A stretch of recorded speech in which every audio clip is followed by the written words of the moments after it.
It's not as if we couldn't see it coming from a mile off, with his name on in big flashing neon letters, but I'll bet there's not a one of us who's not somehow surprised, who isn't privately amazed at just how different everything looks now. A sudden gap, an absence in a terraced street you'd strolled down all your life and had imagined would be there until the cows came home. Fred Ryan was a feature of our landscape, was a weather-beaten summit of the earth we walked, a natural phenomenon like breathing, scratching, belching, dreaming, laughing, dancing round a bonfire like a bunch of idiots, or kissing, that we took for granted.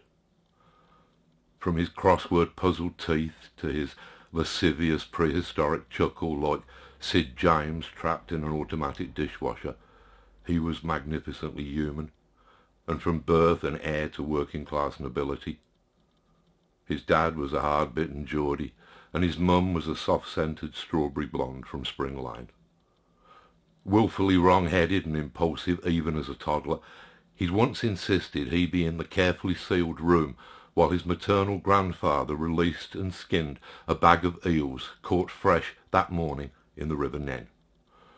Of course he realised his mistake when the whole kitchen was immediately a horrifying vision of black, viscous commas and sedillas slithering up walls and windows, squirming up the legs of tables, chairs and infant trousers. Even then, in that demented and surely apocalyptic moment when he found his vulnerable 4-year-old form, along with his entire environment, swarming with agitated bits of inner tube, with eels for God's sake, even then I'd lay good money that beneath those radiant, if briefly eel-infested ginger curls, he was already calculating what a hideous, appalling and hilarious story this would be for all those friends that he might make at some point in the future if he managed to survive the eel stampede. And pretty much from that point on, his extraordinary life proceeded from outrageous legend to outrageous legend. A whole hair-raising backstreet mythology with dragons in the drinking dens and angels in the alleyways, eels in the underpants.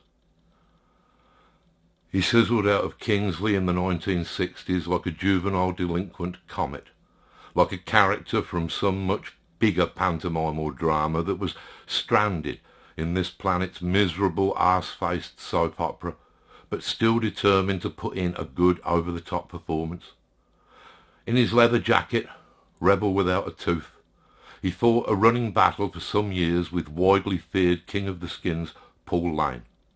And then, years later, when Paul had become a sweet, remorseful alcoholic who was suffering hallucinations of the devil on a fairground roundabout, it was Fred Ryan who walked with him through the snow on Christmas Eve until they chanced on somewhere that could give the man the help he needed. He never backed down from a fight, be it with an authority or with an individual, but this was usually in defence of something, of some person or some principle. He was, for instance, never fond of racism, a point of view that Fred put vigorously forward in debate with the half-dozen xenophobic bikers who had for a period taken over the Black Lion. You don't get a smile like that, like a field-stripped accordion, from too many hobnobs.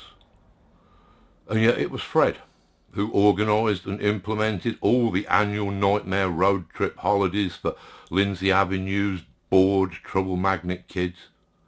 And Fred who always helped out on the front line of whatever worthy cause was asking, from green activism to the Anti-Nazi League. His dad had once thrown black shirts in the Tyne, and Fred could see no reason to break with a family tradition. And of course he turned a ruined farm outside Bilthwells into some kind of anarchic, pagan and humanitarian oasis that's provided entertainment, rest and sometimes solace for the many travellers who've passed through its doors, and has especially provided a ridiculously perfect wonderland for children, notably its awestruck visitors delivered by Lovelight Romania. Fred had been with that project since its origins, with granite-faced and golden-hearted rugby champion Jeremy Pugh. had travelled to Romania and helped out with the building of the orphanage, the hospice or the respite centre, had been personally thanked by the assistant to the Archbishop of Canterbury, and when an American lady evangelist had suggested that these vital institutions had been built by Jesus, Fred informed her that in his time on the job he'd not seen Jesus put a shift in. In the end, his life was about looking after those he loved and safeguarding the family that he loved more than anything. His wife, his stepchildren, his children and beloved grandchildren, all the people he was largely living his eventful slapstick life for. He was one of my best friends, one of the most unlikely characters that I've ever written, and his swaggers and guffaws immortal in our memory. For that, as he never tired of telling us, is the kind of guy that he is. Good night, mate. I'll see you next time.